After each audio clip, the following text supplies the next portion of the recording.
Hello, beautiful souls. My name is Laura Chung, and this is your September astrology forecast for 2024. I am a Western tropical astrologer. I use the whole sign house system. I learned Hellenistic astrology, but I use my master's in psychology to understand the archetypal energies involved. I am a Reiki master. I have my certification in Kundalini Yoga, so I'm very versed in yogic philosophy. I studied under Resma Menakem. I have my certification hours in somatic abolitionism. And I really do use astrology as a liberatory tool. What does that mean?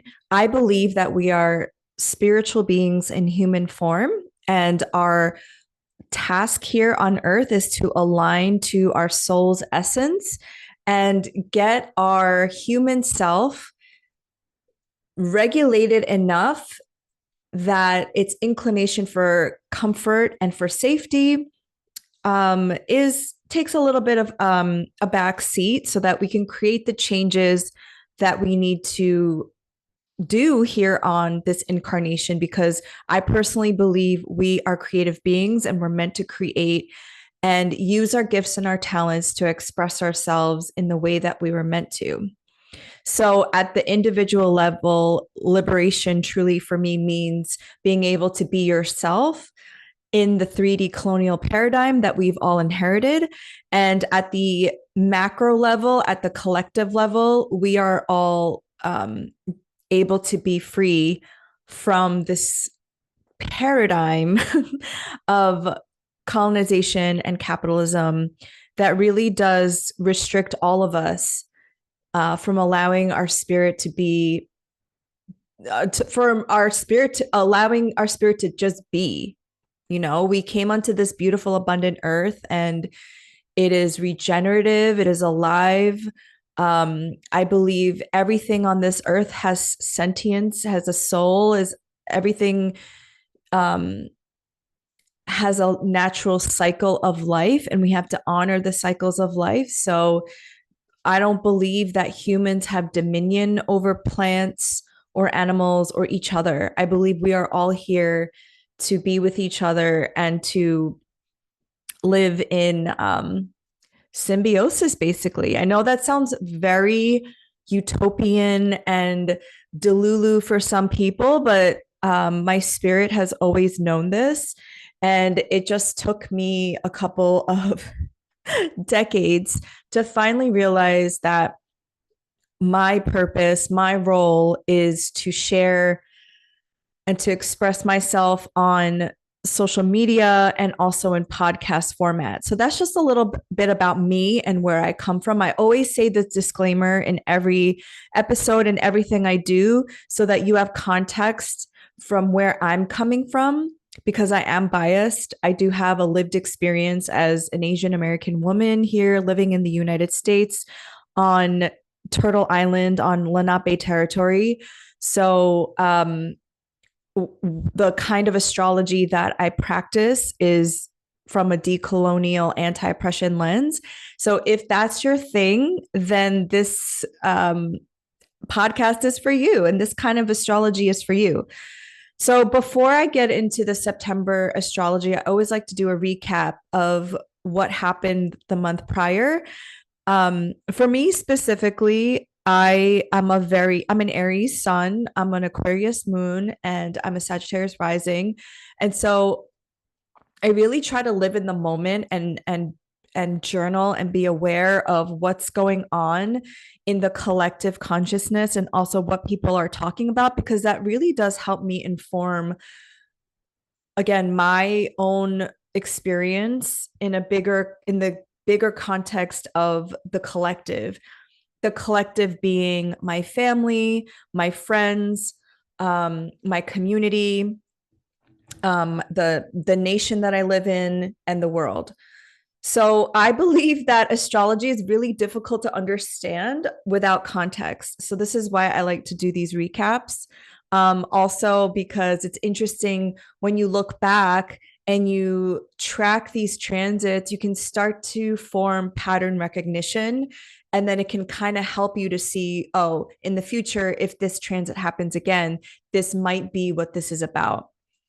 So August started off, and by the way, my August forecast I did in July in the jungle in Mexico, and there was very spotty service. I had to hold my microphone, and I was like, oh God, this is going to turn out to be a disaster. Well, this was the most listened to and most viewed episode in the entire history of this podcast. So I'm like, oh my God. So for those of you out there who want to start a podcast or start anything, you really don't need that much. Like, I thought that the quality was going to be so bad, people wouldn't tune in, or, it wouldn't be as perfect, very Virgo, right? Perfectionism.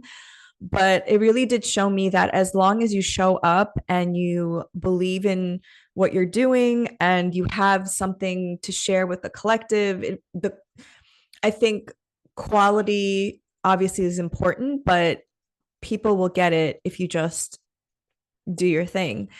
So August started off really cute. We had a lovely new moon in Leo. It was very hopeful. It was very sexy. It was very exciting. And then things just got darker and darker as we went into the month of August. And just some like news stories and trends that I noticed. I went down really deep rabbit holes, which is significant of the Pluto in Aquarius going retrograde. Pluto is all about going into the like digging really deep, removing layers and investigation. And Aquarius is the internet and the collective and online. And I noticed that there was this trad wife trend in the beginning, like the traditional wife thing. And I saw this mostly on TikTok, where now there are these really young women on TikTok assuming very traditional roles and displaying it on social media. So like Nara Smith, this woman who her and her husband started the ballerina farm. And I went down this whole rabbit hole because I was like, what, like, it's just very interesting. These trends really do talk about an archetypal energy that's trying to be either like seen through the collective unconscious, or people are going back in history as like a romanticization of the past.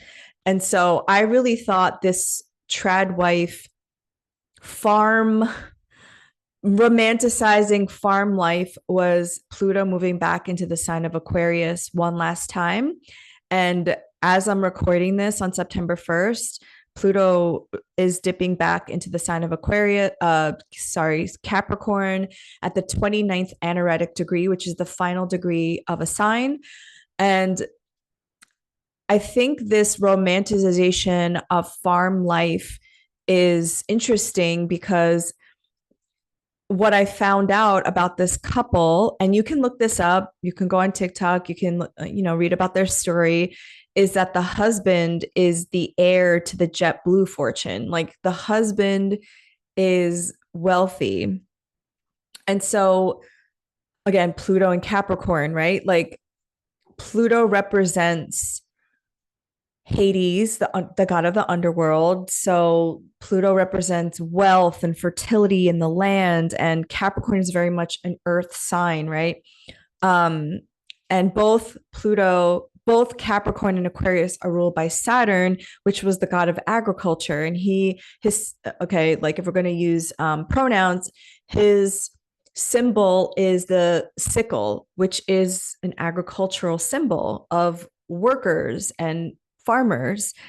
And I do find it interesting, though, that this particular couple, I forget the name of the couple, but they own Ballerina Farm, and she has like 10 million followers on Instagram. They're not necessarily self-made because they come at least the husband comes from this like JetBlue fortune. And same thing with Nara Smith. Like they are wealthy people that decided to showcase their lives in a very traditional format. Like the woman stays home with her kids, makes things from scratch.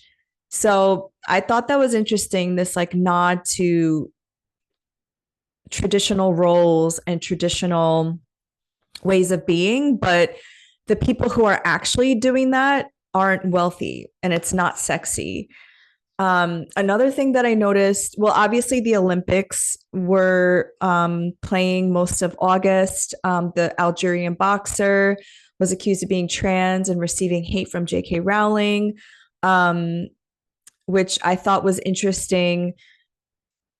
The demure trend, Jules, who started saying very mindful, very demure. And then she got a cease and desist when Mars was in Gemini and Mercury was retrograde. And I just thought, oh my God, this is so funny because when Mars was in Gemini in 2022, I received a cease and desist. I don't know if some of y'all remember that, but I started a podcast called The Witching Hour with Stephanie Campos. We're both astrologers. And the witching hour is a very common occult phrase. And I received a cease and desist from this white woman who trademarked it like a month after Stephanie and I started doing the podcast. And we weren't receiving like money from it because we wanted to just have these discussions about the occult and mysticism and spirituality and astrology and have it be available to everybody, like the masses, like what I'm doing now. I truly believe this is the stuff we should have learned in school. But this woman did not want any of that. And she sent me a cease and desist. And just me, by the way, very Mars and Gemini, you know? So I thought that was interesting. I think that's like very Mars and Gemini kind of signature is these trademarking, these very common words so that it prevents people from like flourishing. Because Jules literally said that in one video, and then she became like everybody was saying demure in August. Okay, so Jupiter and Gemini, I just noticed that obviously the DNC was on the full moon in Aquarius, and I just thought, oh, how significant with this Jupiter and Gemini. Jupiter expands every sign that it transits, and Gemini is the twins. It's about choice.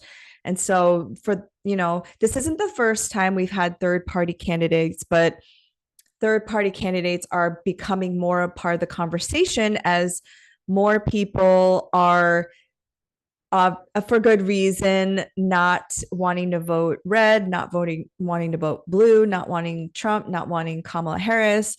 And so the third party candidates being Claudia and Karina, Jill Stein and Butch Ware, and Brother Cornel West. Now, if you are one of those people that are advocating for a third party, I strongly advise you to canvas for them. Canvassing can be door-to-door knocking. It could be phone banking, donating to their campaigns to bring more awareness into this, because you can't vote for a third party if they're not on your state's ballot. So that's all I'm going to say about that, because if you say anything these days, it pisses people off. My own personal feeling about this is that the two-party system is designed this way, where it gives an illusion of choice, but really it's designed this way. Like, and I've been saying this since, like, I've become aware of it since 2020, which is late in my life, that whether it's Republican or Democrat, they were all bombing all places around the world. So I just thought it was interesting that with Jupiter and Gemini now, like the choice thing, more than two choices has been coming into our consciousness. And then with the uncommitted vote movement, what are Democrats, people who are registered Democrats who have voted uncommitted for Joe Biden back in the primary. And it must have worked because he stepped down as president. And now the uncommitted vote are urging Kamala Harris to call for a permanent immediate ceasefire in Gaza. But they wouldn't let her, but they wouldn't let a Palestinian American speak at the DNC. So, okay, so my personal my personal transit that I noticed right away was on August 15th. Mercury was in retrograde, and Mercury was going from Virgo to Leo. So your Virgo and Leo houses were going going under some kind of review. And when Mercury re-entered the sign of Leo at the 29th degree, which that's why I use whole sign houses, because the minute it moved into my ninth house, my editor reached out to me. And the ninth house in astrology represents publishing. In this case, this is why I knew it was going to have something to do with writing for me, or my book that I published 2 years ago, something around writing or foreign travels, which is interesting too, because Mercury was transiting my ninth house, and I got an international driver's license because I'm planning to drive in future trips internationally. It was very, very Mercury retrograde in the ninth. So, but that day, August 15th, my editor reached out to me because they want to do another project with me. So retrogrades don't necessarily mean that nothing's going to happen. I always say this, like, don't be afraid of Mercury retrograde. It could be something from your past, or someone from your past, or a project you didn't finish comes back around. On August 18th, Mercury was squaring Uranus, and the first square was July 21st. And if you remember back in July, that was when Trump picked his VP, JD Vance, and when I believe that was also when Joe Biden stepped down, right? Because it was the full moon in Capricorn at the 29th degree, at the anaretic degree of Capricorn. And Mercury was Cazimi the same day. So August 18th was the second pass when Mercury was retrograde. And we're going to have the third and final pass on September 7th. So there was a lot of interesting things that specifically I noticed with JD Vance, because both JD Vance and Trump are Leo risings. They both have a Taurus midheaven. So Mercury was retrograde in Leo, and Uranus was in Taurus. So it was angular for them. More specifically, Uranus was hitting their midheaven, which is their public persona and, about their career. And it was squaring their ascendants. So it had also something to do with like physical appearance.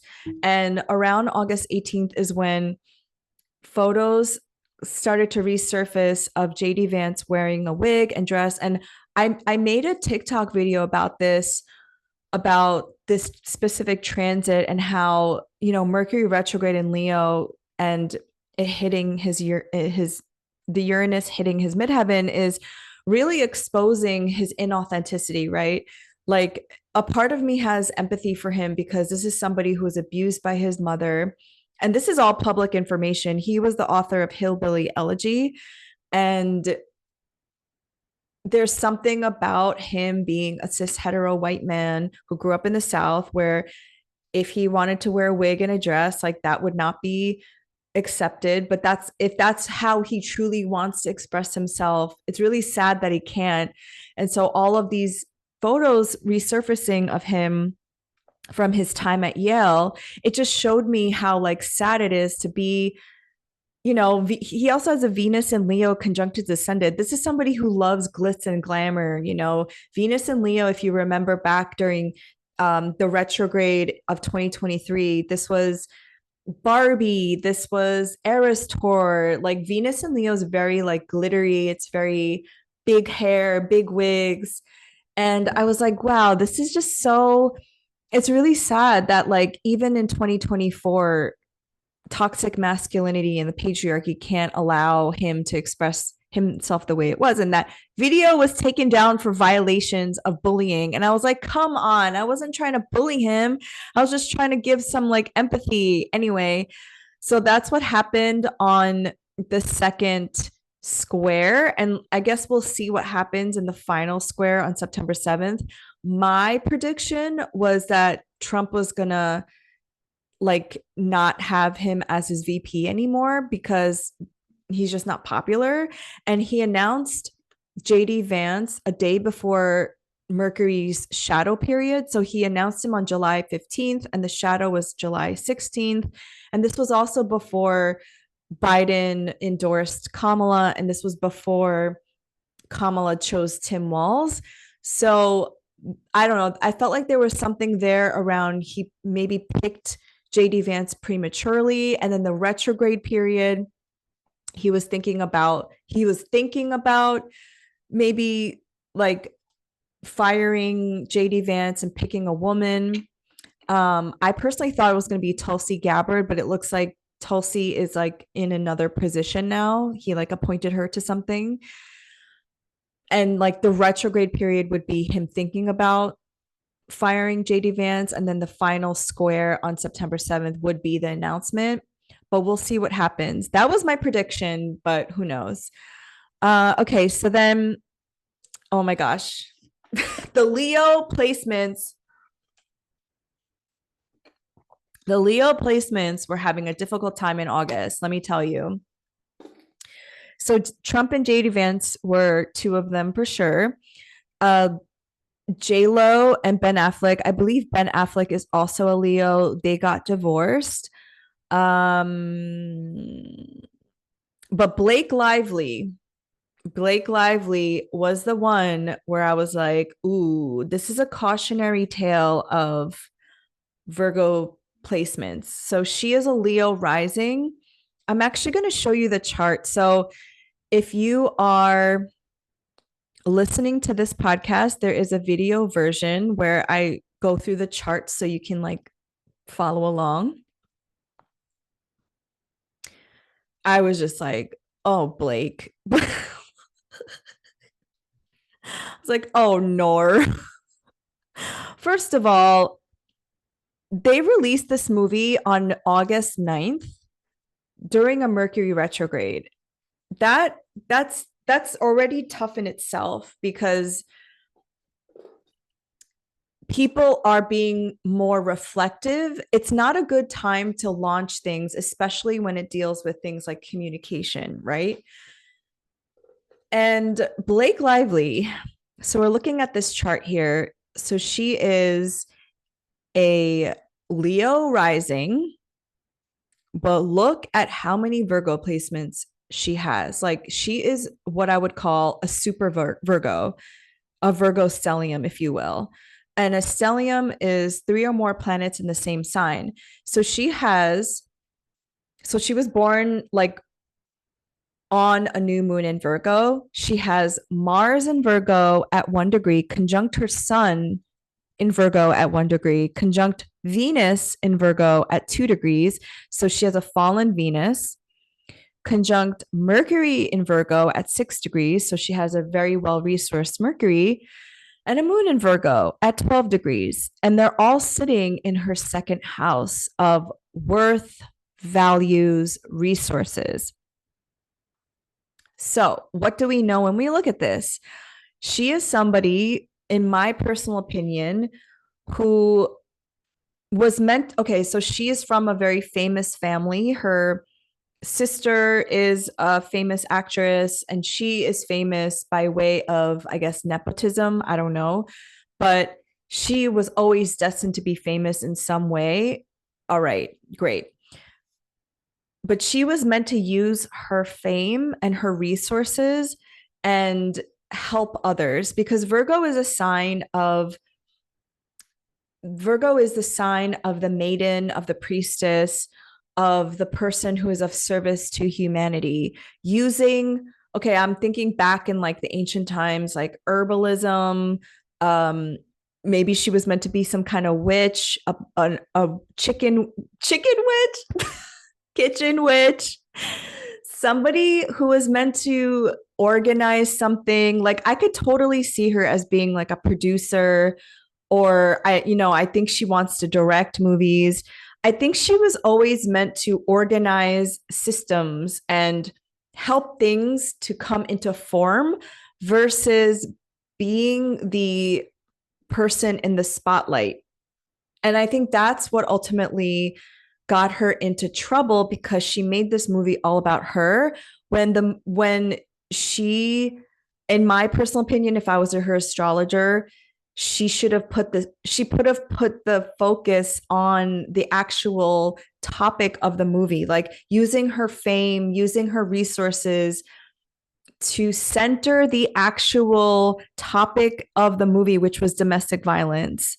So where she goes wrong is like she's too much in the shadow aspects of the Leo rising, which is all about me and my projects, right? Like I think at the time when she was promoting this movie, she launched her hair care line, very Leo, right? Leo risings love the hair, big hair.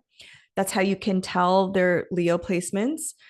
She launched her, or she already had like an alcohol brand, I think, called Betty Buzz. But then she promoted it alongside a movie about domestic violence. And that's just a no no, because statistically, the people who abuse alcohol also abuse people of domestic violence. And I say this as a domestic violence survivor, family violence. So when I first found out that this is what this movie was about, I was personally appalled, because the way she was promoting it was grab your girlfriends and wear a floral dress, and it's not a rom-com. I didn't read the book because my own personal feelings about Colleen Hoover books is they're very triggering, and I don't feel the need to read books like that. But that aside, the way in which the topic matter was handled to me was she was centering herself, very Leo rising, right? And this is very characteristic of the shadow aspects of Virgo, because I think the Leo Virgo cusps, and I shared this with one of my astrologer friends, is if you're an insecure person, like, wow, that will come out, because Venus in Virgo is ultimately a fallen Venus. So, what that means is Venus is at home in Libra and Taurus and exalted in the sign of Pisces. So, when Venus is in Virgo in Pisces opposite sign, it's a fallen Venus.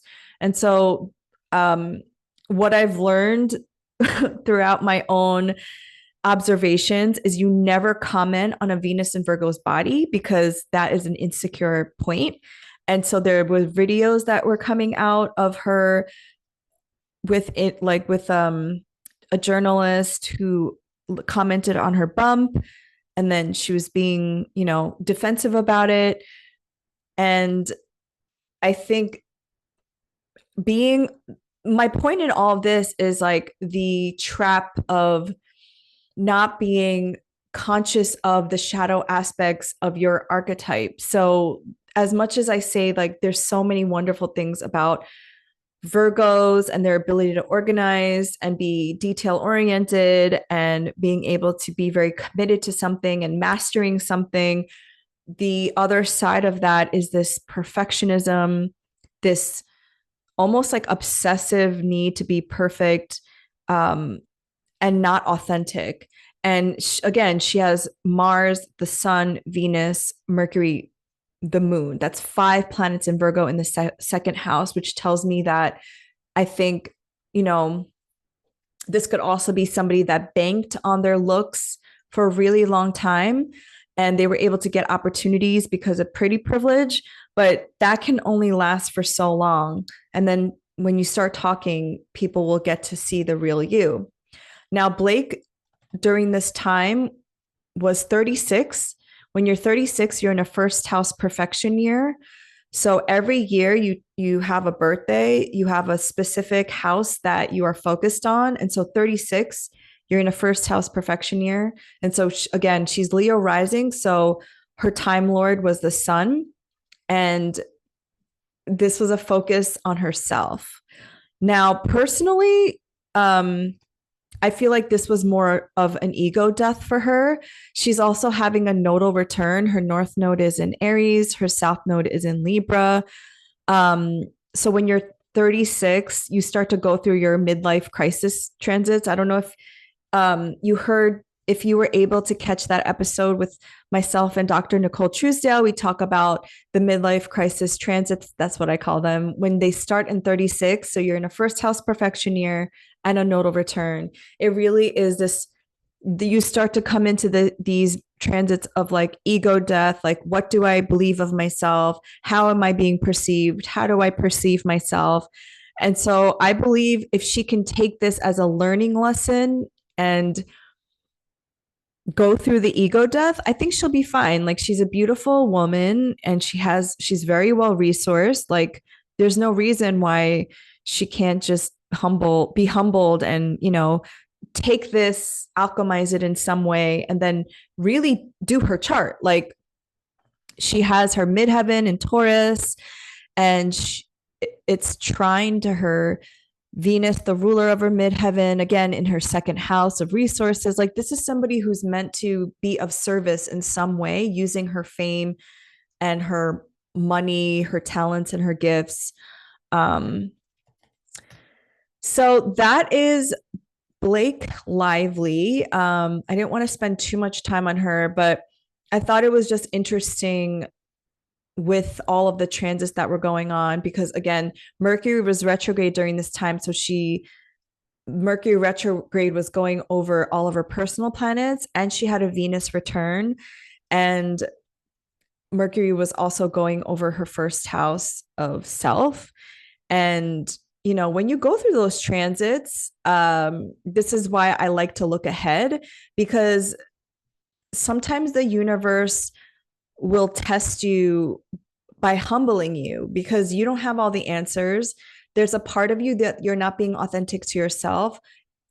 Leos, because Leo and Aquarius are sister signs, Leo is also about authenticity just as much as Aquarius is. It's just Aquarius is about being authentic within the collective, and Leo is about being authentic to self and following your heart.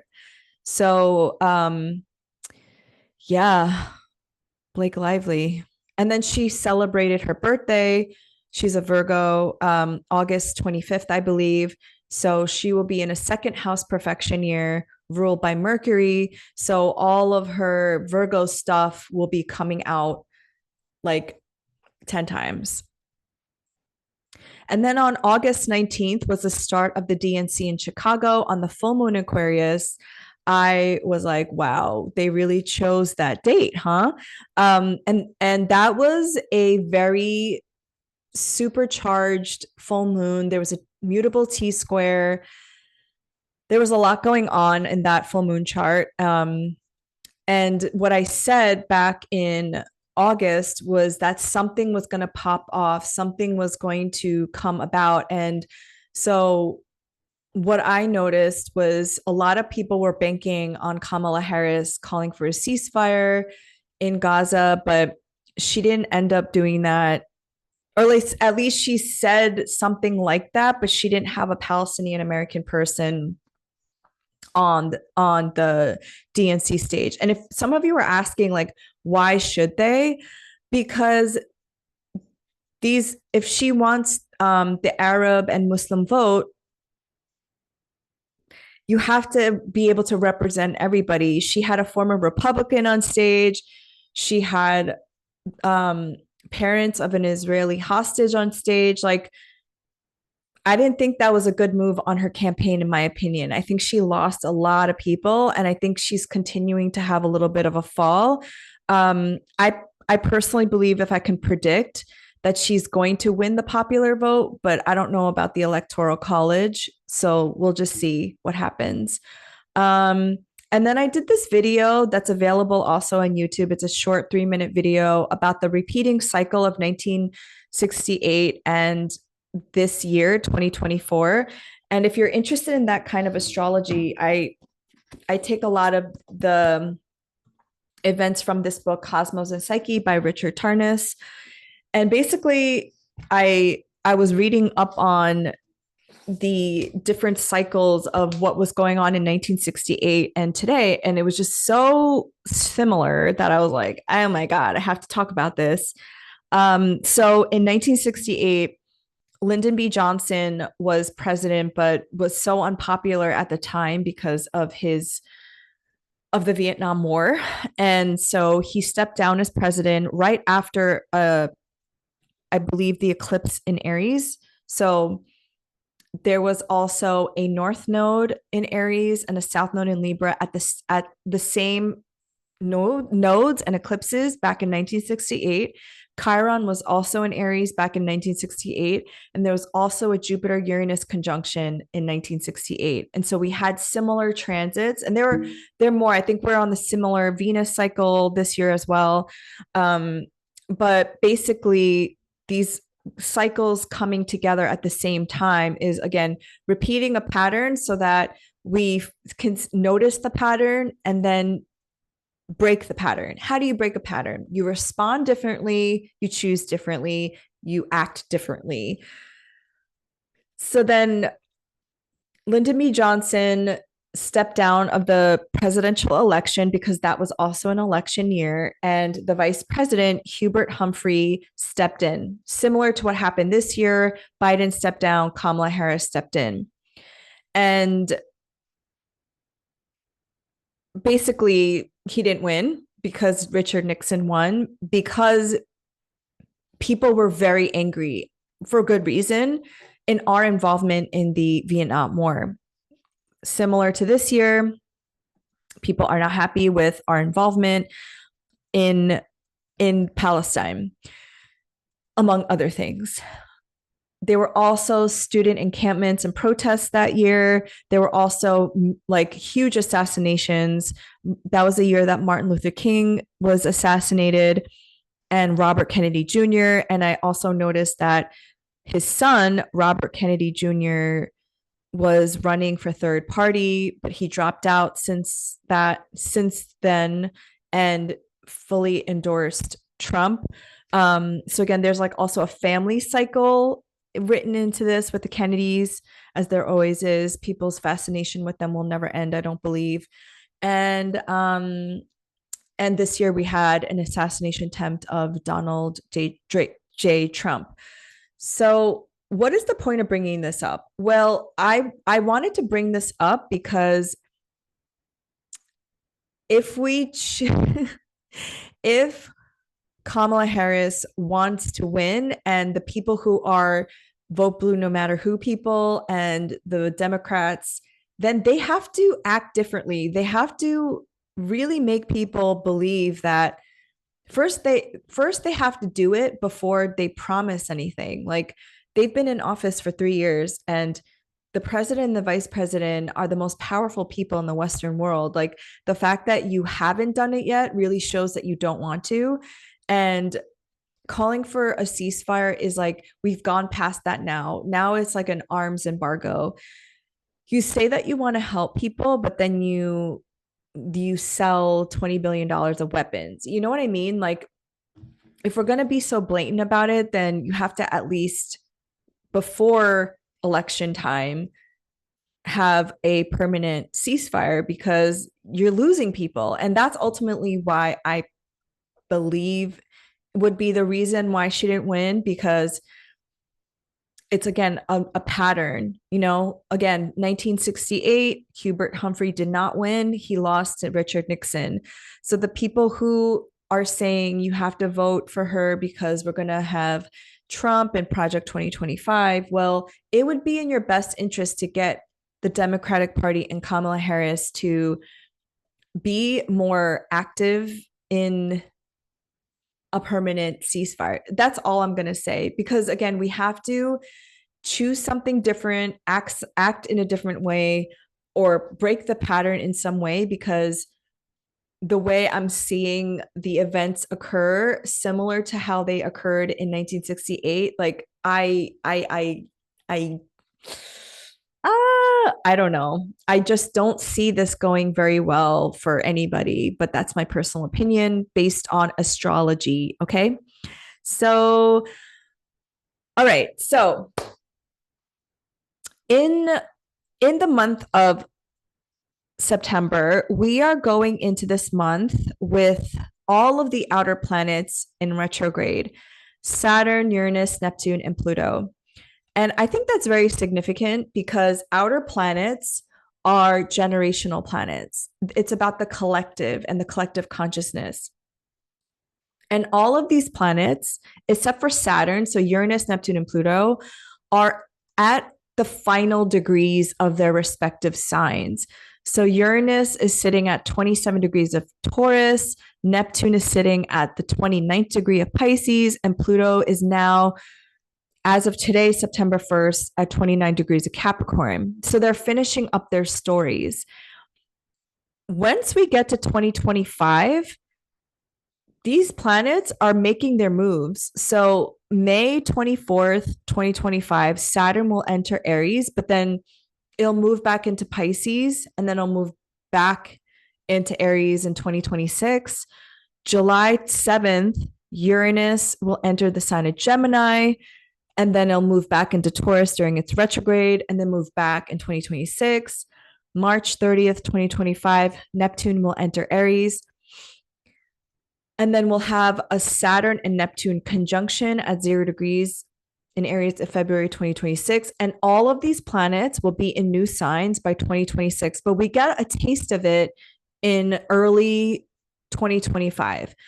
What does this mean? This means that we are in this like in between phase. I've spoken to so many of my friends about this, and everybody's feeling this collectively. Like, we are collectively in the middle of a dying system, an old paradigm, and making and co-creating and moving towards a new paradigm. But we're like in between. It's almost like we're mourning, grieving the death of something that's dying, and we're looking towards the future and saying, what do we want to create?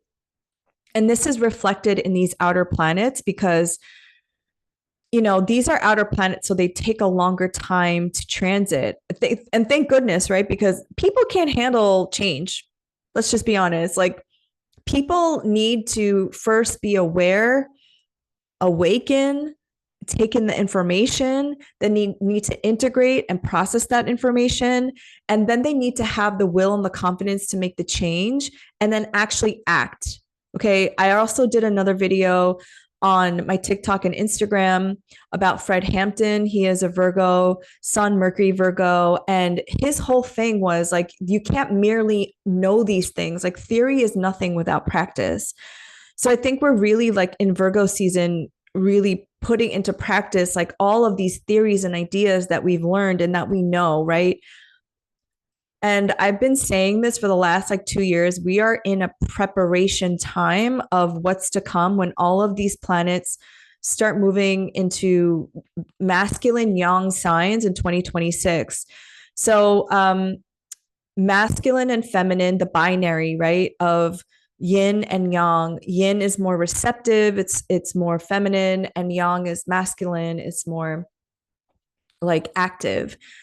So right now, Uranus, Neptune, and Pluto and Saturn are in feminine yin signs. Saturn's in the water sign of Pisces, Uranus is in the fixed earth sign of Taurus, Neptune is in Pisces, Pluto is in Capricorn. These are all feminine signs. This is all about nurturing, growing, taking really intentional steps of what we're co-creating. And water is all about flow. In 2025, starting in 2025, I don't know where we're going to be, but it's not going to be, I think a lot of things are going to change really quick. So everybody has to understand how to embody these things and regulate their nervous system and find some kind of grounding in their bodies, because like Saturn is going to move into Aries, which is a cardinal fire sign. Uranus is going to move into Gemini, which is an air sign. Neptune is going to move into Aries, which is a fire sign. Pluto is going to move into Aquarius, which it already has. So you got a little taste of it, right? Into an air sign. So we're talking about fire and air. This is all action. This is all masculine. So things are going to move very fast. And I think like in the next like 20 years, we're going to see so much change. Like I can just imagine, I grew up in the 80s. So I'm an 80s baby, 90s teen. So like from the 80s even to the 2000s, that 20 years, like I went from, a kid that played outside to then all of a sudden in 2000s, like there was computers and, this was even before social media. This was before like even Facebook. This was before Instagram. This was just like the beginning of having phones and having this was before smartphones even. And then from 2000 to the next 2 years, 20 years, the 2000s to the 2020s, everything just technologically became so advanced. It's like my brain could not compute that we went from like these flip phones to now like these handheld computers and like robots, like this is all stuff that I watch cartoons about in the Jetsons, and then all of a sudden like it's happening. So I just can't imagine like 20 years from now like how much things are going to change. Like are we just going to like be flying in airships and people are just going to like vacation to the moon? Like I don't know, but I feel like those things are very feasible during the next couple of years. So this is all to say that 2024, the last bit of it, so we have September, October, November, December, 4 months, is going to be a very, I don't want to say like tumultuous because that might get people somatically in a certain place, but I just want to say that my advice for you is to cultivate a practice. It doesn't have to be spiritual in nature, even though I think everything is spiritual. Cultivate a practice where you can ground yourself. Take every moment, every morning, and take a moment to journal, take a moment to do breath work, take a moment to ground yourself, because we are being prepared, basically. Okay, so September forecast. Here we go. September 1st, which is today, Pluto will retrograde back into the sign of Capricorn for the last time in our lives. That's a big deal. Pluto has been in the sign of Capricorn for 16 years, since 2008. I remember exactly what happened in February of 2008 was my first like quote unquote real job. I got my first real job with a salary, a 401k, and health insurance. I worked in private equity. I thought I was like so rich. Okay. So it's been a 16-year journey of like figuring out money, my career, my job, my finances, all of that.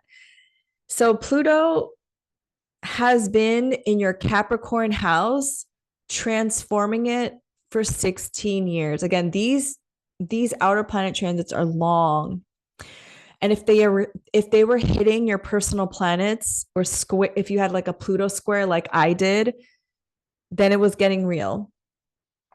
Pluto will go back. Oh, Pluto will go direct because it's retrograde on October 11th. So there's like about 1 month left of Pluto retrograde, and it will re-enter Aquarius on November 19th for 20 years. So again, this is like Pluto's last, like, hey, did you really learn your lesson? Like, did you integrate that shadow? Like, did you do enough excavation? And I don't think this is like Pluto. Pluto's not going to like burn anything down. That already happened. This is more of the rebirth. This is more of the rewards. if you've been doing the work that Pluto has been asking you to do, I believe when it goes direct, you're going to feel some kind of reward. Um, so yay. And then on the same day, Uranus at 27 degrees of Taurus will go retrograde. So Uranus is the planet of awakening, revelation, breaking free. And so Uranus in the sign of Taurus, so wherever you have your Taurus house, it's been trying to get you free and breaking a pattern. And it could have something to do with like health habits or money, because, that's what Taurus signifies. And so when Taurus goes retrograde, I would say, okay, maybe Uranus is like, okay, maybe we just take a break of breaking free and we just kind of like now go more internally and see what we've been doing so far, right? So back in April, we had a Jupiter Uranus conjunction in the sign of Taurus, and that's when the student encampments really blew up and became known across the world.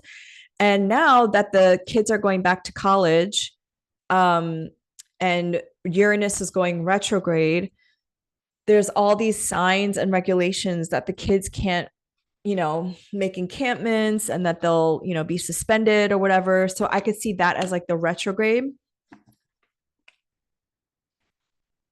I could also see it from the student's perspective. Like, what can we do to be active and rebel, but this time be smarter about it? Because Uranus is the planet of rebellion. It's the planet of revolution. So I think Uranus going retrograde is going to ask you personally, like, what area of my life, Taurus, have I been trying to break free of a pattern from? And now that I've done a part of that journey, the retrograde is like, okay, how can I fine tune this to really allow me to have better habits around money, around health, around body, around my resources? Because Taurus is a fixed earth sign. It is the most fixed. It is the most difficult to change. I mean, have you ever met a Taurus? Ha ha. And it's very slow and steady. With Uranus here, it's like, okay, I've done this much on this journey. How can I tweak this to go forward? I know I keep repeating myself, but hopefully you will take this time with all these retrogrades to do a little reflection time. Some people might not feel it at all because, again, these are outer planets. These are more collective in nature. But if you're a Taurus rising, sun or moon at around 27 degrees, I mean, you might feel this the most. On September 2nd, there is a new moon in Virgo at 9:55 p.m. Eastern time, and I'm going to share the screen for this chart. So again, if you are listening, there is a video version.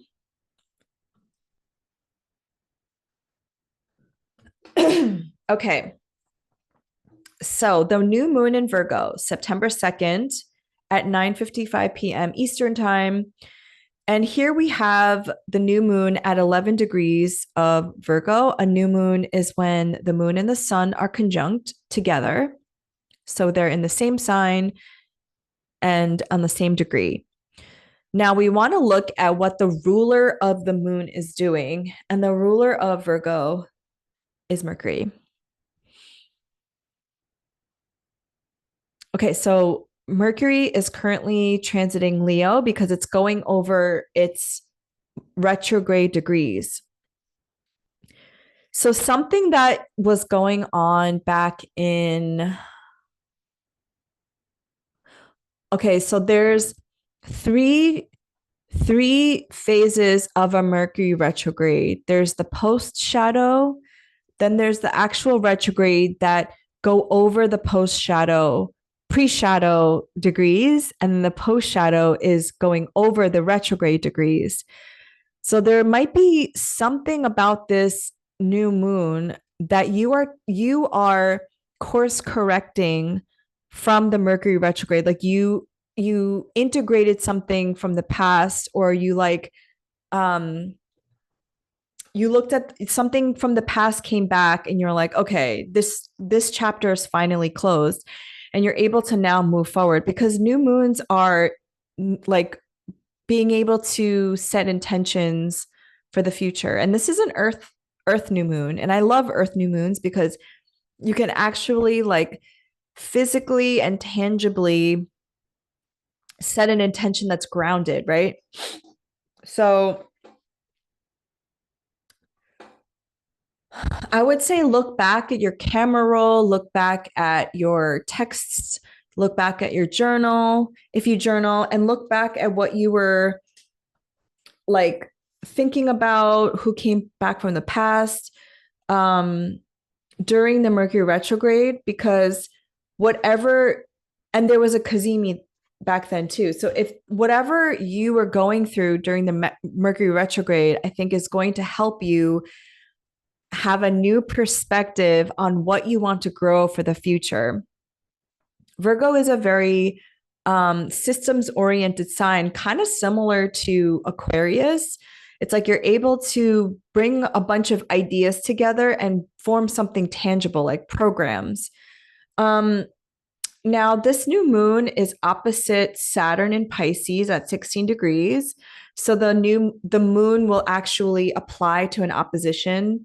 Um, and so there's something like very serious about this, right? Like I think a lot of people are, since that full moon in Aquarius in August with that T square, I think a lot of people had a reality check. I certainly did. So something that I forgot to mention, I think, in the August forecast is, or the September, no, August forecast is, oh, maybe I did. That Saturn Jupiter square was the opening square from December 20th, 2022. So Saturn and Jupiter came together in the sky at 0 degrees of Aquarius. That was the great conjunction, remember? And I remember this too because I was on the beach in Tulum, and I wrote down in this book, Women Who Run with the Wolves, I wrote down something. It was 12/21/20, Jupiter and Saturn in Capricorn at 0 degrees in my third house. I want to expand in social media, communication, speaking, and writing.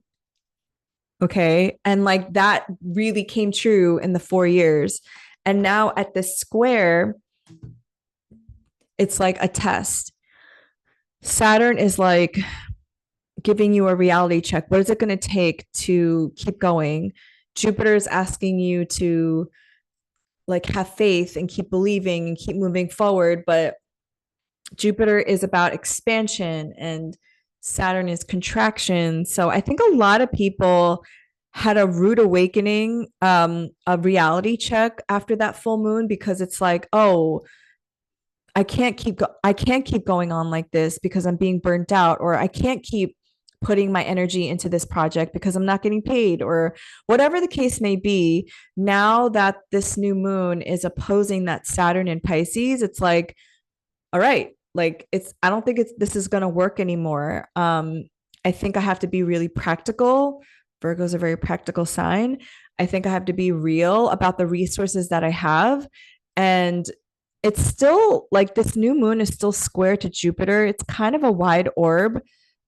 Jupiter's at 19 Gemini, but the moon will be applying to a square to Jupiter. So it's like, okay, I think I have a plan of how I want to move forward. I'm going to have to be a little bit more practical and use the resources that I have now at my fingertips. And I I give people readings all the time when the people who are attracted to me are just they want to do something, right? They want to take their ideas and like run with them. And I'm always like, you really have to understand that it doesn't take that much. Like when I first started podcasting, I like even now, like I'm just using Zoom. I'm not using any special program. Over time, I was able to buy like a microphone, and I intend to buy like better cameras, but really I just started it with what I had because like also I didn't want to spend all of this money in something that like I wasn't sure about, right? It's very step by step. So on this new moon, I would suggest like really just using what you have and just start, like set an intention that this is what you want to do. And obviously like having it oppose Saturn isn't sexy. It's like, okay, well, I don't have I like, for example, you might have a normal regular 9 to 5 job. You don't have that much money, right? Or you don't have that much time. But maybe I could carve out one day out of the month to do something towards my ultimate goal, for example. Um, in the beginning, I used to tell people all the time, like, you have to pursue your dreams, you have to like do whatever's possible. But I think as I matured and I just realized like how privileged that is to say, like, I don't believe that everybody should just quit their job and just like I did. I just quit my job and I was like, I'm just going to figure it out. I think that's a very privileged stance. So I think you have to have you have to know yourself is what I'm trying to say. You have to know what kind of risk tolerance you have, and also your relationship to scarcity consciousness and poverty. Because that, if I had known that before I had quit my job, I feel like I would have, yeah, I feel like that would have helped me so much on my journey instead of these, like I was listening to in 2016 before I quit my job, these like girl boss podcasts, which was very popular at the time. I was listening to all these podcasts of like very privileged white people who were entrepreneurial in minded, and I didn't realize like that what I actually needed was more healing of my relationship to money and what I really like believed about money, and yeah, all of that stuff. I talk about that in my book, by the way. Okay, I'm trying not to go off on all these tangents. So going back to September 3rd, Mars in Gemini square Neptune in Pisces at 29 degrees.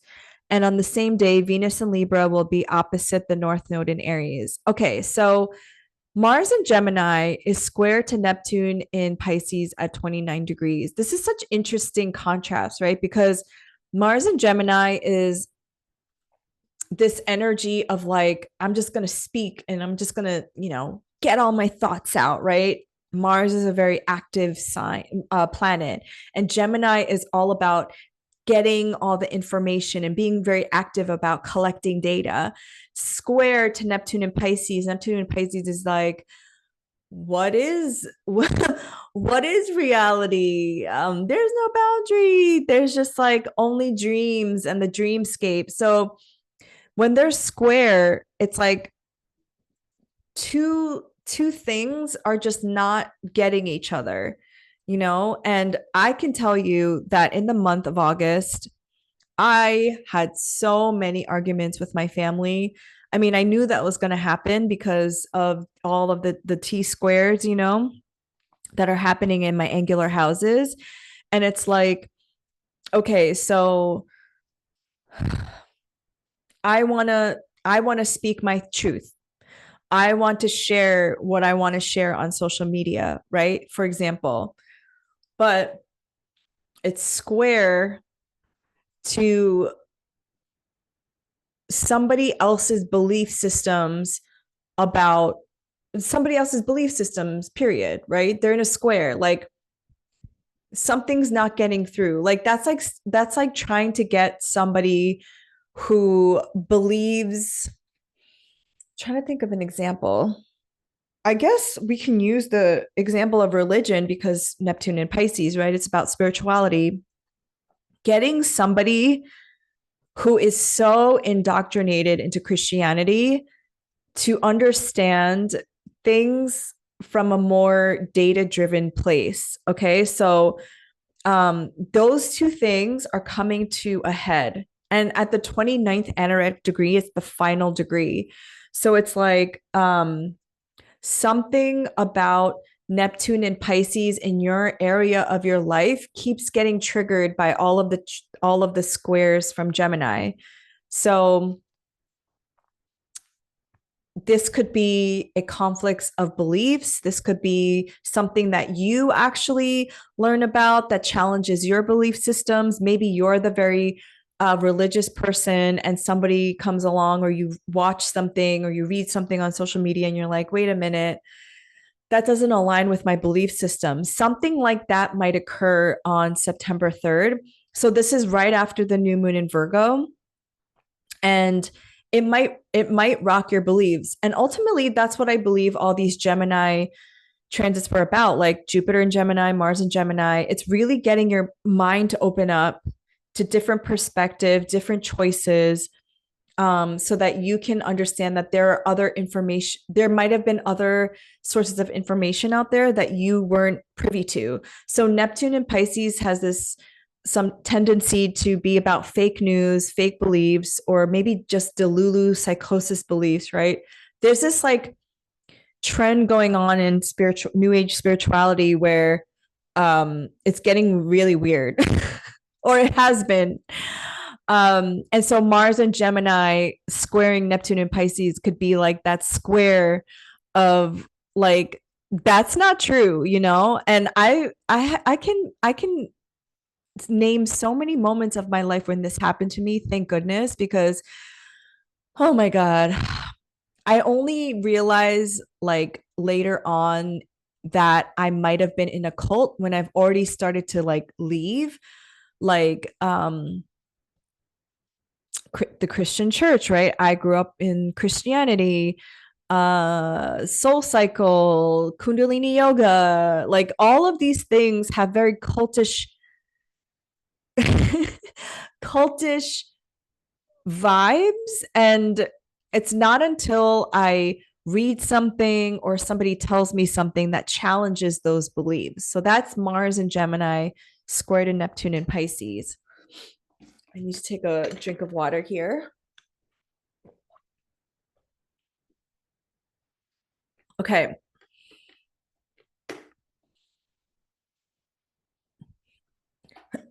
Venus in Libra, opposite the North Node in Aries. Okay, so Venus is at home in the sign of Libra. Venus entered Libra on August 29th. And this is really lovely. This is a well-resourced Libra, a well-resourced Venus. So Venus spent a couple of weeks in Virgo in its fall, and now, hello, Venus can do what it needs to do. Venus wants to have this magic moment with connections. Venus wants to have this beauty moment. And now it's opposite the North Node, which means that it's conjunct the South Node. Okay, so this could mean something pivotal in relationships. This could mean breakups, possibly. And I wasn't the only astrologer that said 2024 was going to be 2023, 2024 was going to be the years of divorces and breakups because of the South Node in Libra. And so, oh, by the way, this is my wand that my friend bought for me. Be careful. I have a wand now. Okay. Oh my gosh, my ADHD is starting to come in where I'm like, getting distracted. So, yes, pivotal moments with relationships. The nodes are where the eclipses happen. And hello, we are in eclipse season here. So, watch out for like a break in a relationship or releasing a friendship of some kind. When Venus is connecting with the South Node, it means some kind of break with a relationship. And the North Node in Aries, it's like you choosing yourself. September 4th, Mars enters Cancer, and Mars is fallen in Cancer because when Mars again is an active, young masculine planet. It wants to get things done. And so that's why it's exalted in the sign of Capricorn, because it can make very tangible things happen in the material realm. And Mars rules the signs of Scorpio and Aries. When Mars is in Cancer, it can't do the things that it wants to do. Instead, it internalizes everything. Okay. Because Mars is in the sign of the moon. Excuse me. Just picture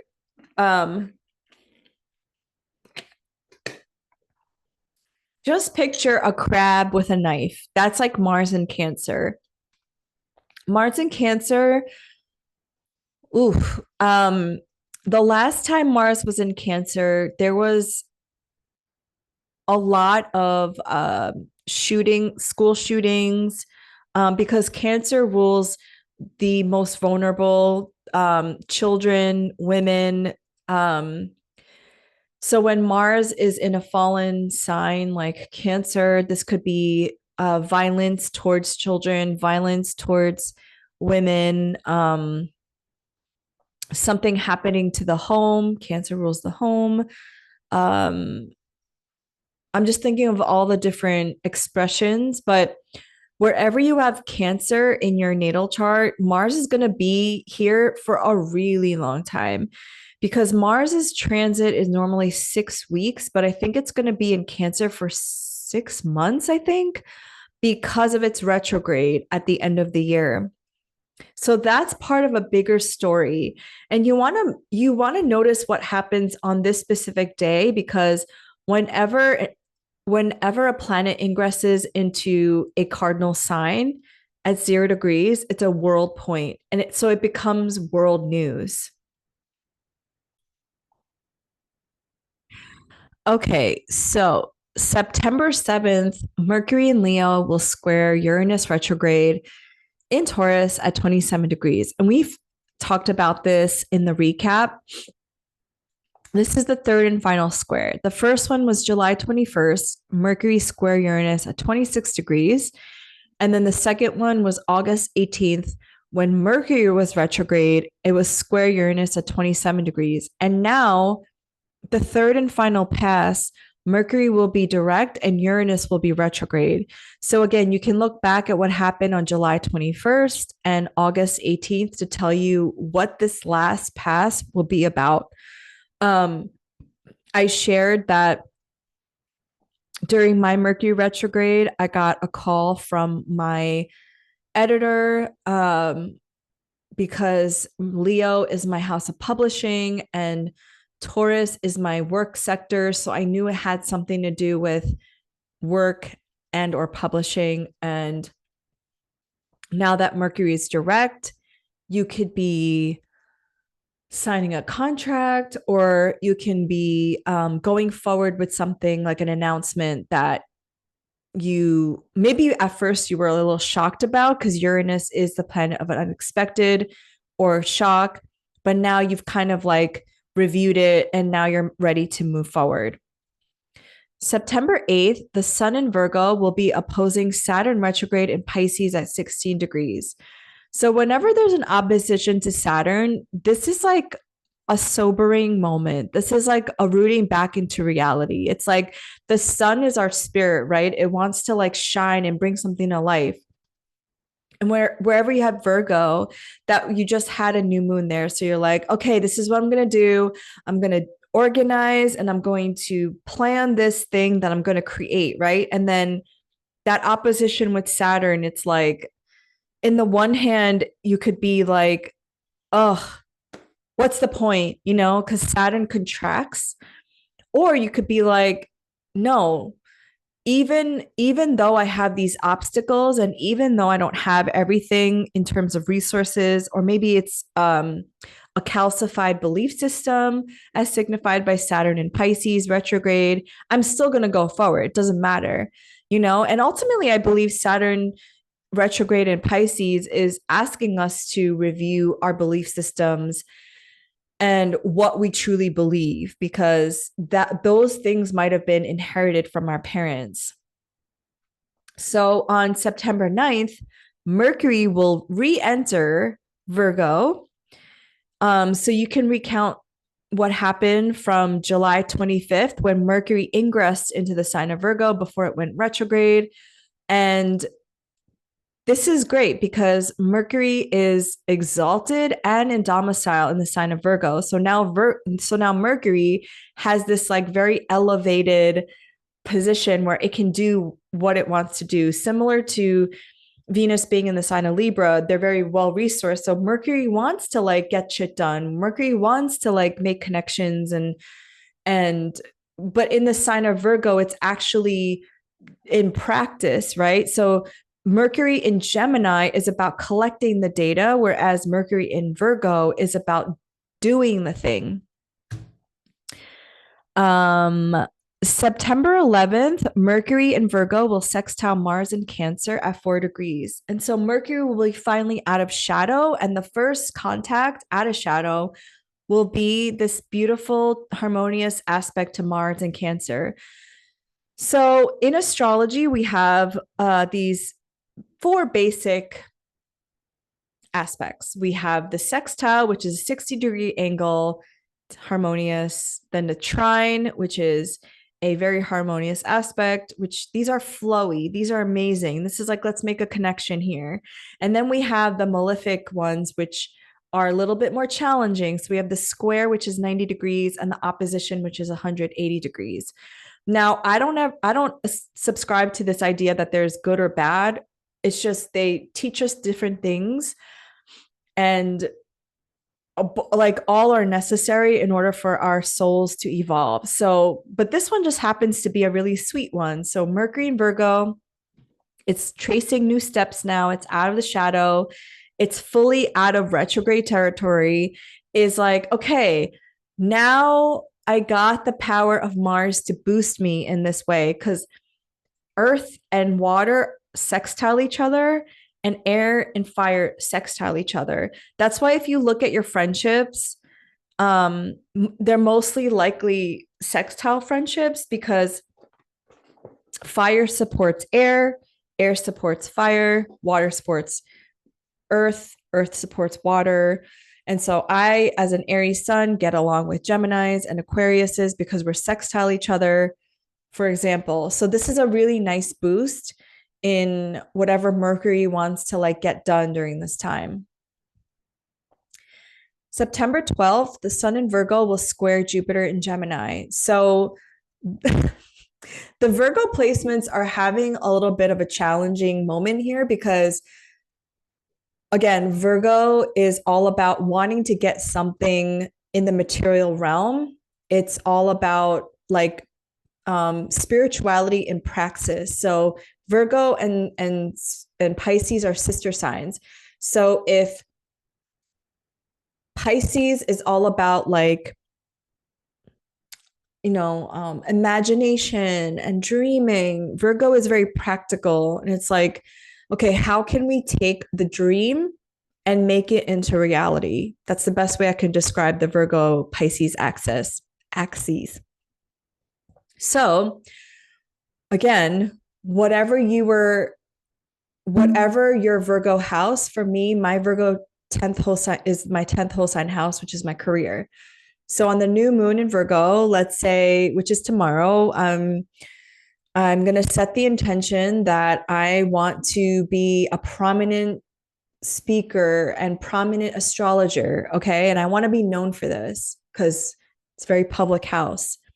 The first aspect was that opposition to Saturn in Pisces, which is my fourth house. Okay. My family doesn't really get that. And that's really what I went through in August. Like, my mom was like, that's what you want to do? You want to be an astrologer? Like, how did you get a degree in psychology for that? And now the square to Jupiter is like, okay, what is it going to take for you to actually make this happen? Because Jupiter, again, in Gemini is like expansion through communication, expansion through collecting data and information and keeping an open mind. And so, and also belief and faith. And so what I've had to do during this time is really like ask myself, like, do I have what it takes to keep going? Like, do I really believe in myself so much that I can keep going, even when my own family members don't seem to believe in my dreams, for example? So on September 15th, Venus in Libra, which will trine Jupiter in Gemini at 20 degrees. This is so lovely. I would circle September 15th, maybe a day before as it's applying, and the day after. This is the most beautiful aspect of September. Venus in Libra, trine Jupiter in Gemini. Gorgina. I would suggest you go out there, you mingle, you go to a social gathering of some kind. If you have a business idea, share it. This is a day to make connections because Venus in Libra is attraction energy. It's all about the art of receiving and really being in the energy of knowing your worth and attracting the right relationships that will help you on your mission or whatever it is you want to do. If you want to attract a lover or a friend, when it's in a trine, it's the most harmonious aspect. So it's very easy. It's very easy to talk to people. Jupiter and Gemini is expansion. I would take advantage of this day. It's so beautiful. On the same day, Mars in Cancer will square the North Node in Aries. Again, squares are activations of something needed to change. And Mars is the ruler of the North Node.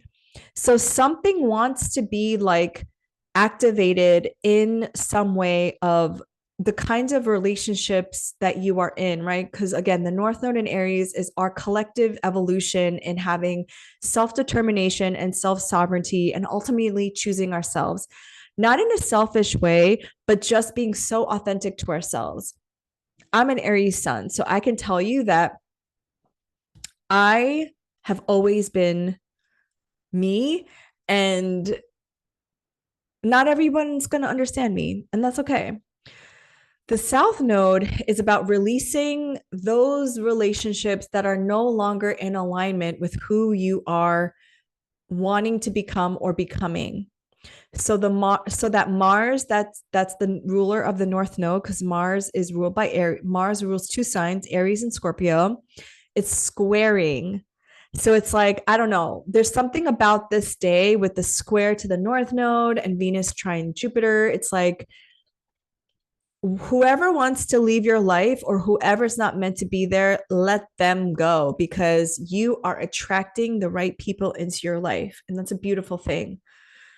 Okay, so September 17th is the big moment. It's the eclipse in Pisces. So I'm just going to show you the chart here. Okay. First of all, it's a partial lunar eclipse because the nodes are still in Aries and Libra. They change next year. But when the eclipses happen in different signs from the nodes, it's because the moon is 15 degrees away from the node. Okay, does that make sense? So the North Node is 6 degrees and the moon is at 25. So that's like 11 degrees away from the North Node in Aries. So I think it's 15 degrees that would make it an eclipse. So this is the lunar eclipse in Pisces. So the eclipses between Pisces and Virgo are going to start to happen. So wherever you have Pisces, you are having a full moon moment, a release, a culmination, a chapter is ending. This full moon is conjunct to Saturn. Yay.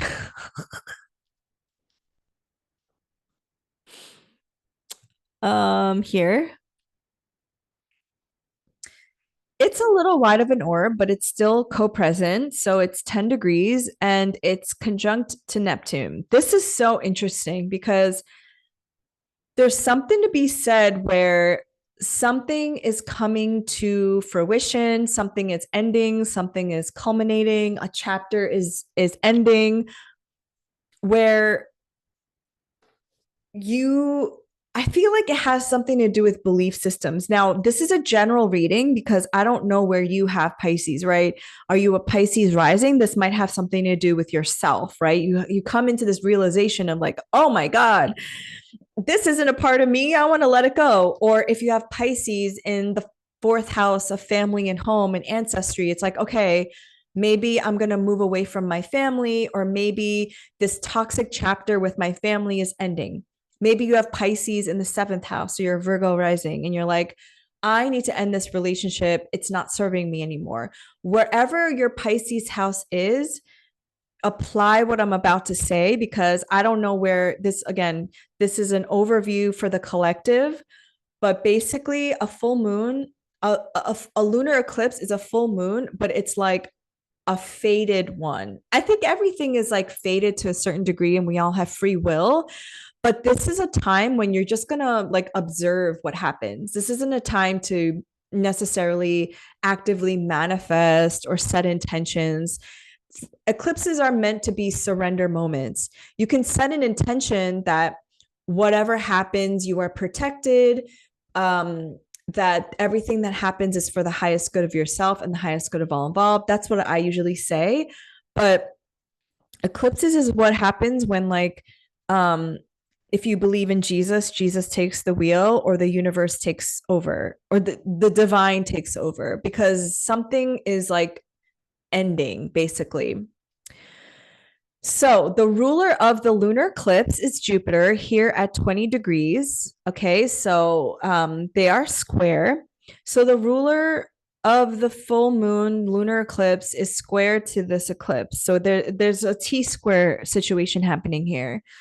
And I think that whatever this lunar eclipse is bringing up, um, like I don't actually hate this. Not that I would ever hate a lunation, but I just think some are more challenging than others. We just had a Venus trine Jupiter, right? That was really lovely. That was really positive.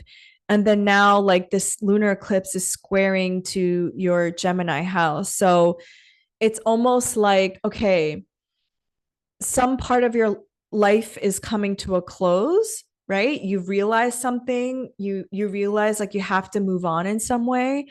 And Jupiter, like all of the energy pointing to Jupiter and Gemini house is like, okay, there's a choice, right? Because Gemini is the twins, it's all about choice. In the tarot, Gemini is ruled by the Lover's card, it's the choice card. Now there's a choice. Do you want to keep going back to the past and like repeating what you've been doing? Or do you want to take the road that maybe you don't see the path, but you can take the first step? And I say this because Saturn is co-present here. And Saturn kind of gives this like sometimes melancholic, like nostalgic feeling, like looking at the past and maybe feeling regrets. And oh my God, I felt that so much on the full moon in Aquarius. Oh man, I'm still kind of integrating from that full moon. I was looking back at all of my decisions I made in the last 10 years and being like, damn, I should have married that rich boyfriend. My life would have been so much easier. Or like, I'd say, man, did I have to be so vocal about Palestine? I could have gotten that really amazing influencer job. Of course, like, I don't actually believe in this, right? Because I don't have any regrets and I stand by all of my decisions. But those thoughts start entering your head because you're like, oh, this could have been easier, or this, whatever. You have to accept every decision you've ever made up until this point because this is where you're supposed to be. But now what? Right? And there's no point in looking back. There's no point in dwelling and regretting. It's like, how can I accept and make peace with where I am now, with the people that are here, with where I am, and how can I make the best possible choice for my highest timeline? This is what this lunar eclipse for me is. I also feel like there's this dreamy quality because the Pisces moon is very dreamy. and it's conjunct Neptune. So it's like if you can do any kind of like dream work or anything that can elevate your consciousness in some way, like I'm not like advocating for psychedelics, but if that's part of your practice or like some kind of moon circle, something to get you to another realm or dimension to help you gain some kind of information or access to another like physical, right? Because Pisces leaves the physical and it goes to somewhere else, like a dream realm, to gain more knowledge, wisdom that you can bring back and integrate in your everyday life. So that's what I would suggest for this lunar eclipse in Pisces. Do some witchy ritual, honestly, but it's ultimately about surrender. So on September 18th, the day after the lunar eclipse, Mercury in Virgo will oppose Saturn in Pisces. So same thing, like the sun was opposing Saturn on September 12th. Now Mercury will be opposing Saturn. So this is why like the sun, if you think about how the solar system works, the personal planets are Mercury, Venus, and Mars because they are the closest ones to the sun. So it's almost like the sun, which is the spirit, the soul, the life force energy, is wanting to do this thing.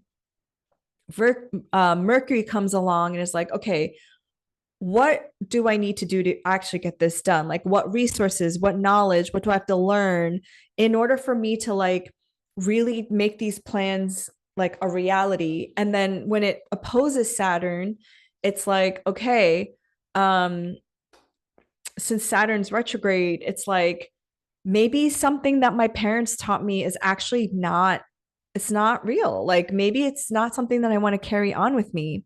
I'd say parents because Saturn is like elder energy. Saturn is the lord of time. This could be also a moment in your life, a moment in time. Maybe the version of you right now is looking back and the version of you like 15, 20 years ago. And it's like, okay, I've come so far. How am I going to choose differently this time? On September 19th, the sun in Virgo will trine Uranus retrograde in Taurus at 27 degrees. Okay, this is really, really lovely. Like, again, trines are 120-degree angles, and the sun in Virgo will be in a harmonious earth trine with Uranus and Taurus. And I really love this. I think like Virgo is super practical, Virgo is super like, let's master this craft. I consider Virgos to be like the weavers. They really take the time to perfect their craft.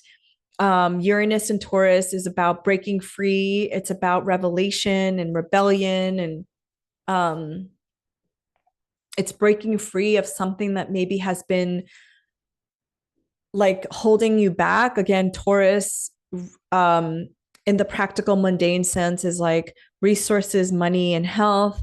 And Virgo is a health oriented sign. So the sun trine Uranus in Taurus is maybe like, okay, maybe I need to do this one thing with my health routine. Maybe I need to really start exercising. Maybe I need to get more into like embodiment work, which is what I said at the beginning of this forecast. I really do believe we should be focusing on regulating our nervous systems and embodiment work so that when things are whatever is going to happen in the future, because even I can't predict that, right? We are grounded.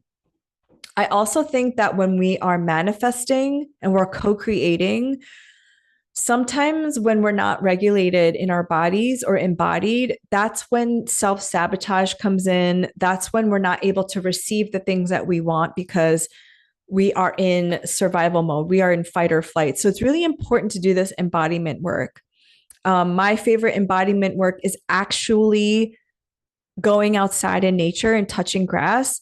I was connecting with my friend Nelly, who is she has a huge platform on TikTok and Instagram, and she reminded me that radical means root, and so root means that we have to root back into earth, because when we root back into earth, we are reminded that we actually don't need that much. Like we need water, we need food, we need shelter, but like we actually don't need as much as we think we do.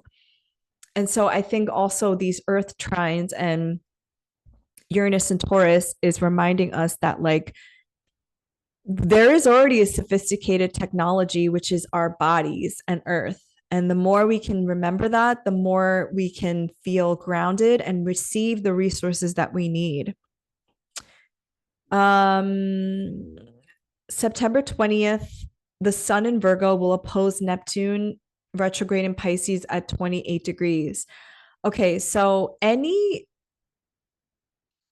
aspect to Neptune that is not as easy, I would say, like the squares or oppositions, it could be taken two ways, right?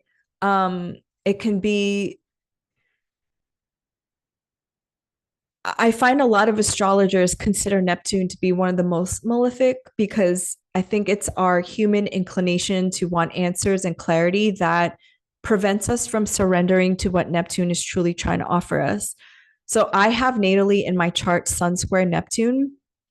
And because I didn't understand it for a long time, I would succumb to the shadow aspects of it, which is I would feel very lost. I wouldn't know, like, I just felt very lost in the fogginess and the, like, it's like Neptune is the god of the sea, right? And you feel like you're out in the middle of the ocean all by yourself, if that's the best way I can describe it. And what Neptune is trying to teach you is to surrender to a higher power, universe, God, goddess, the earth, whatever you believe in, and to listen to the wisdom within, that like intelligence within you, the soul part of you. So, Sun in Virgo is very practical. Like I said, we've been talking about the archetype of the Virgo this whole September forecast. And so when it's opposing Neptune, it's like there's a part of you that you don't see and that you might feel like delusional about. But when you have these transits, it's really about surrendering to whatever is happening and not trying to control things. Another aspect of Virgo is trying to control every little thing around you in your environment because you are prone to needing to know exactly how everything is going. But again, Neptune in Pisces is like surrender. And my favorite remediation for Neptune transits is music because music has a vibration. And when you can get into a specific vibration to help you into getting into a flow state or looking at art, going to the ocean, all of these things allow you to surrender.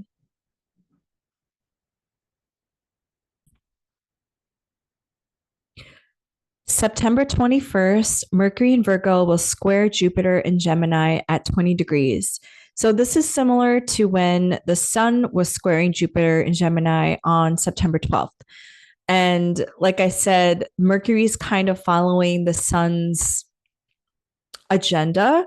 And I think that's really cute because whatever the sun is highlighting and putting light to and trying to grow, Mercury is kind of following and saying, okay, what is the plan? What can we do to make this real? So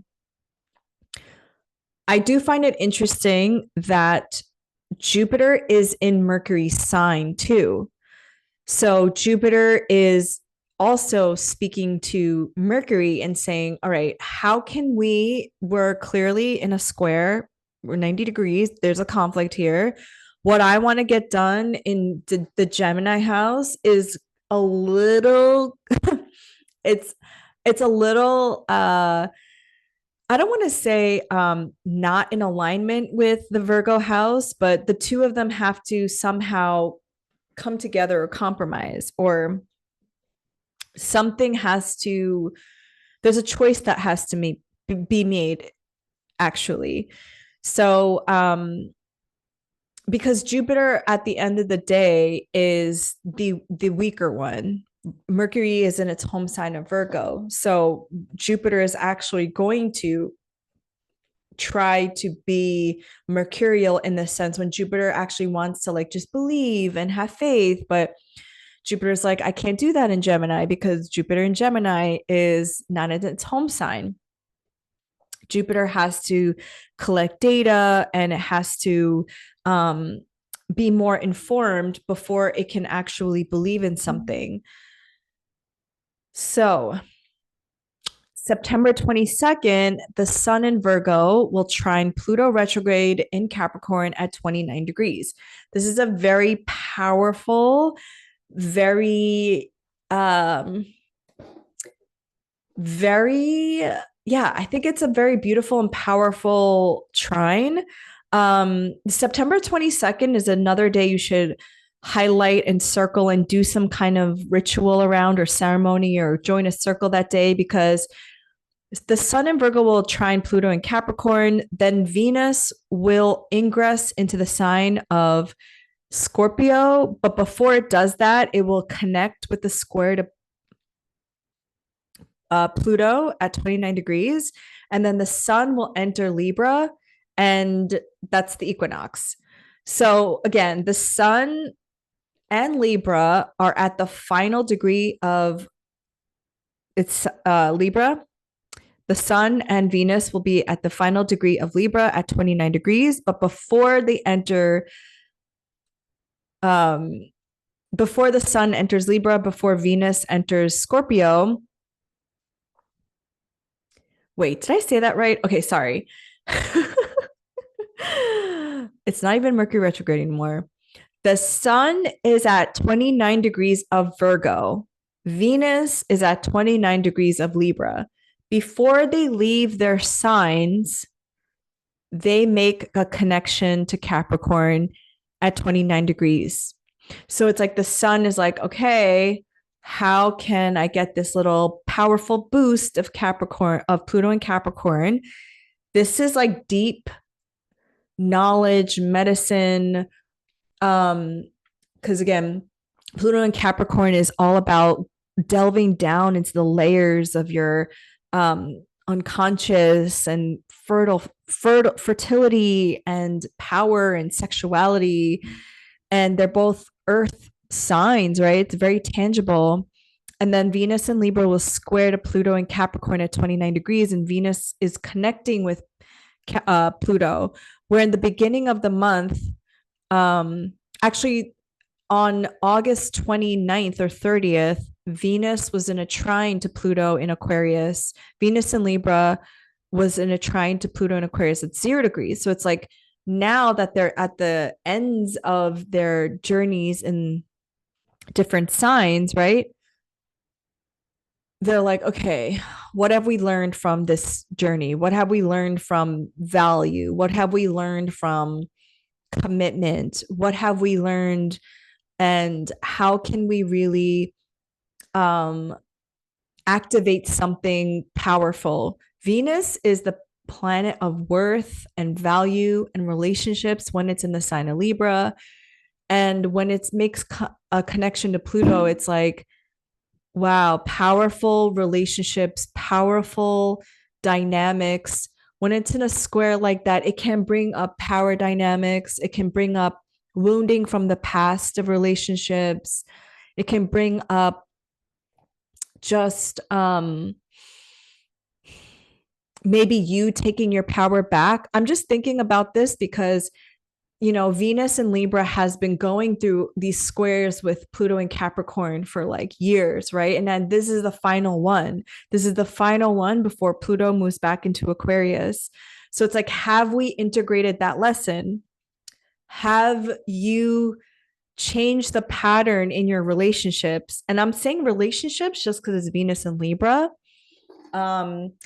and your worth. Like, have you been giving your power away in relationships? Then the sun will go into Libra, and that's the equinox. Yay. Now we're officially in fall in the northern hemisphere and spring in the southern hemisphere.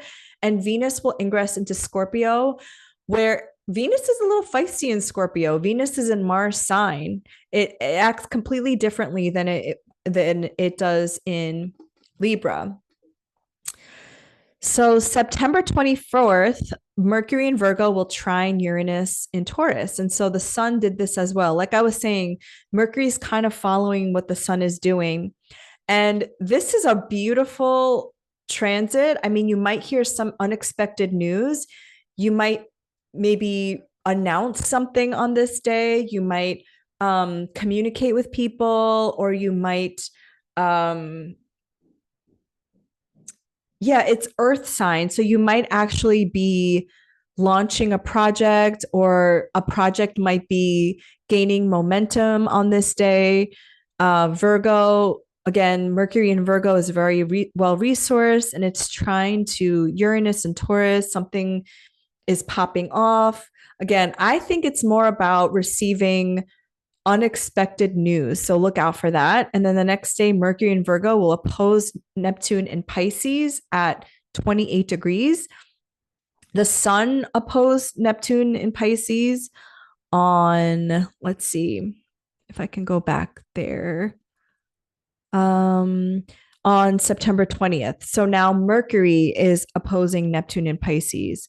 So Mercury in Virgo, again, is very practical. It takes practical steps to create systems, and wants to like get it done, and opposing something very nebulous like Mercury, like Neptune in Pisces. It's the opposite, right? But oppositions are ultimately the aspect of a full moon. So you can be privy to some information that maybe otherwise you didn't know. You could get clarity on something that maybe you were kept hidden from. What I said about the sun in Virgo opposite Neptune in Pisces is, again, it's the ultimate aspect of surrender. It's allowing things to come through in a way that maybe isn't accessible in the material realm, but you have to kind of go into another state of consciousness. So I think Mercury in Virgo opposite Neptune in Pisces is a great day to just be aware of like what comes up, like what messages do you get, who comes into your awareness, listen to music, see the signs and the omens and the visions and the downloads that you get, because that can be spirit, the universe, your higher self giving you information in order for you to the information that you need for you to take the next step. Virgo, okay, so September 26th, Mercury in Virgo will trine Pluto retrograde in Capricorn at 29 degrees. So this is a very powerful trine aspect. So Mercury in Virgo is going through these like interesting connections with the outer planets, right? First, it trines Uranus on September 24th, then it will oppose Neptune on September 25th. And then on September 26th, it will trine Pluto. So Mercury in Virgo is like making all these connections to the outer planets, like making sure that it has all the information that it needs to like move forward. Mercury in Virgo trine Pluto in Capricorn. So Mercury is the only planet, only god. So Mercury was Hermes. That was allowed into the underworld, which is why in ancient astrology or traditional astrology, Mercury was the planet that signified astrology, because Mercury was able to translate the language of astrology. So if you have a prominent Mercury placement, and by prominent, I just mean like it's the ruler of your chart, or if you're Virgo, Gemini rising, or if you have Mercury at the angles are first, fourth, seventh, and 10th. It's the ruler of your midheaven. You have the ability to communicate something and translate a language that maybe other people don't know. You know, you can help people understand something. And so when Mercury makes contact with Pluto, you're able to descend into the underworld and bring back some information that people weren't privy to. So whenever Mercury connects with Pluto, I always look out for that day, because I'm always like, oh, some kind of secret's coming out, some thing either in your individual lives or something in the collective. And just because this is at the 29th anaretic degree, um, it's the final degree of Pluto's transit through Capricorn. A lot wants to be exposed because awareness is always the first step of awakening. On the same day, Mercury will ingress into Libra. And yeah, I think one point that I wanted to make is before, so there's going to be a Mercury Cazimi. I'm trying to see what day. Oh, Mercury will be Cazimi on September 30th. So before that, though, once a planet is within 15 degrees on either side of the moon, it's considered to be under the beams. So this is when, like, the sun is a burning away hot planet, right? And so whenever a planet like Mercury or Venus, because those are the ones that are closest to the sun besides us, they go through the beams of the sun, and this happens before a planet goes Cazimi, which is conjunct. And I've noticed that whenever like Mercury is under the beams, this planet will reveal a lot of things. Okay, so everything in nature, including the celestial bodies, goes through a death process. So if you think about it, if Mercury is 15 degrees away from the sun, and that's considered to be under the beams, and if when it's 9 degrees away from the sun, it's combust, it weakens Mercury, it weakens the planet because it's being reborn, it's being like burned away. And so in that process, we hear about things that are sometimes like hard to hear, hard to watch, right? Because there's a death process there. So I've noticed that. I've noticed that during every Cazimi, like the week before the planet goes Cazimi, it's like, damn, Mercury's having a difficult time. So I just wanted to say that because once Mercury ingresses into Libra, it will be under the beams. On September 29th, the sun in Libra will oppose the North Node in Aries at 6 degrees. So the sun in Libra will oppose the North Node, and Mercury in Libra will oppose the North Node as well. So again, before Mercury and the sun will come together in what's called a Cazimi. Cazimi in Arabic means in the heart of the sun. They will oppose the North Node. The North Node is our soul's evolution, our soul's growth, where we are trying to integrate the qualities of being a pioneer, of self-sovereignty, self-determination. It's a very obsessive point where the universe tries to show us, like, this is where you're trying to go towards, right? And because the North Node is ruled by Mars, that's why we've been seeing a lot of conflict and fighting and genocide and war, because, people, just because we have the North Node doesn't mean everybody is conscious, right? We have people who just really are violent, you know? So I just think it's interesting that both the sun and Mercury are conjunct the South Node of Libra. Something is being released, something is being burned away, so that on September 30th, Mercury in Libra will conjunct the sun at 8 degrees, which is a Cazimi in Libra. So Mercury is being reborn through the sun in the sign of Libra. And Mercury will, in the sign of Libra, it wants to make connections, right? It wants to understand people, it wants to communicate, it wants to bring people together. And on the same day, Mars in Cancer will trine Saturn retrograde in Pisces at 14 degrees. I love trines. I love water trines. I think this is really beautiful. There's something about Mars in Cancer being very protective, being very, protective and wanting to express its rage and anger in a different way. Trying to Saturn in Pisces, really rooting down into like water, really rooting down into collective consciousness. So yeah, I mean, whenever we have like Mars and Saturn involved. Those are the two malefics in astrology.